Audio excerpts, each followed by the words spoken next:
What's going on, guys? My name is Julian Miazza, and today I'm going to be talking with one of my coworkers, Petty Officer Michael Garcia.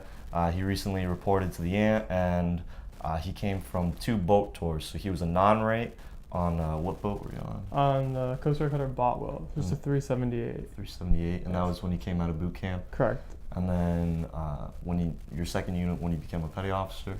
I was at Coast Guard cutter Polar Star. Polar Star as a boatswain's mate. When you went to boot camp, were you thinking like, what did you put on your dream sheet or whatever? I wanted to go to a national security cutter. My recruiter out of Miami was just like, you need to go to national security cutter out of boot camp. Like she recommended that, like, just go in a big boat first out of boot camp, that way you can get out of the way and like know the experience. Mm-hmm. So that's what I put down. I put down a national security cutter, and I actually got the 378, the Botwell, which I didn't really know much about. I just knew it was a high endurance cutter. I'm like, all right. I was more excited that it was in San Diego because I had never been to the West Coast before. So I got there, I reported, and the boat had just gone away like the day before I reported. So my first experience reporting there was like flying on a 65 in the middle of the night and landing on the helo deck and showing up with all my stuff. Wow. So that was my experience there, getting there. But I mean, the boat itself was just a very high op tempo boat. The mission was law enforcement, migrant addiction, and drug addiction. Like that was the mission. We patrolled up and down Central America and South America. So you were on a law enforcement boat out of boot camp. Was that something that you said that you wanted?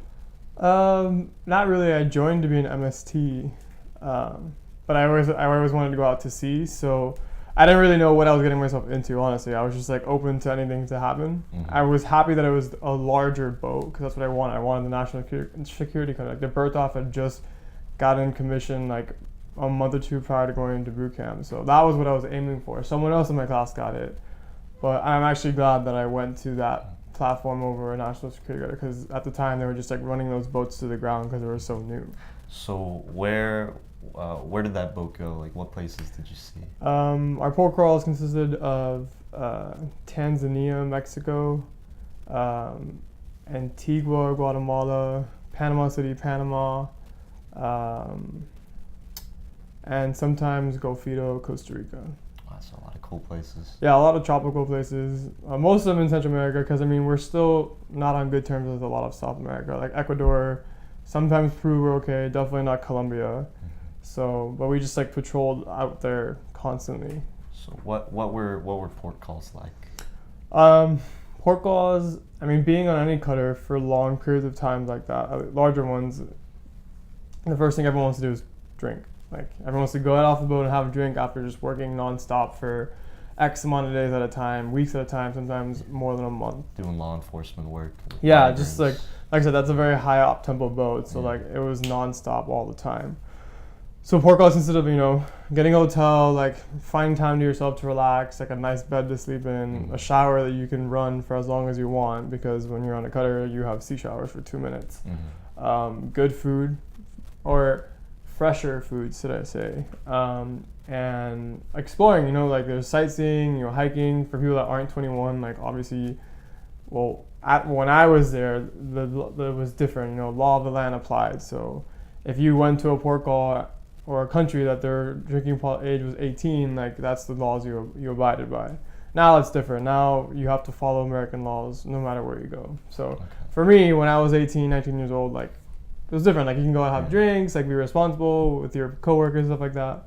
But I mean, there was so much to do even if you couldn't drink or didn't want to drink, getting a hotel, going to the pool, like, going to restaurants and shops and buying souvenirs like that. Everything, you could do anything. As long as you stay within like the limits of the city and follow the force protection, like knew not to go to certain places and stuff like that. So you always have to stay with a group whenever you're going on port call? Yeah, it's always a buddy system, at least 1 to 2 people.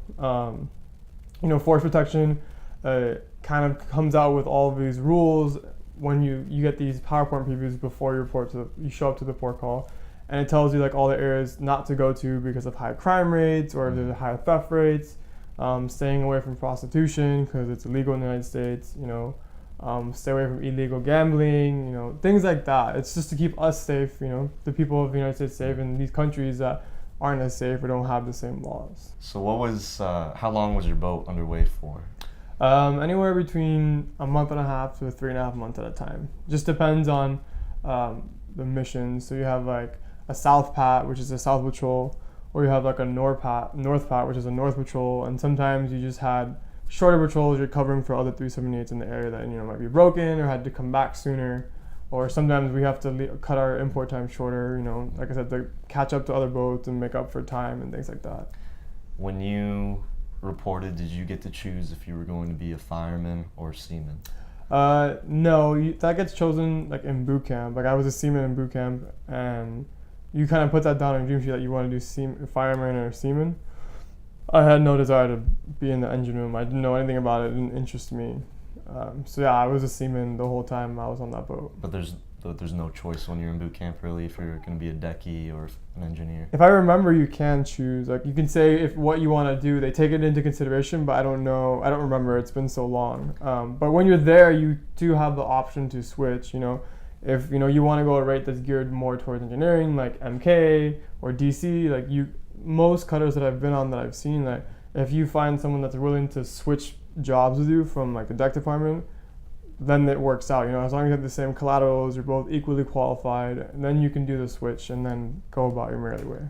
So what is your daily life like on the boat? So you're underway for a month, 3 months, going to all these different ports, doing law enforcement. What is your job when you got out of boot camp on the boat? As a seaman or seaman apprentice and a seaman, my most important job was helm and lookout. I mean, that's what the seamen do on board that boat. Like everything is based around watch. So you stand 4 hours of watch a day, sometimes 8 hours of watch, depending on how many qualified people you have. When I reported, the qualified people were standing doubles and the break-ins were standing like 3 hours of watch a day, just because there was so many new people breaking in. But yeah, that's the most important job, is helm and lookout, and then being able to launch and recover the small boat whenever it's needed. Because the boat can go out at any given time of the day or night. So as the deck department, like we are in charge of launching the boat and handling all those evolutions and getting the boatswain mates in the water and the boat crew in the water to do a pursuit.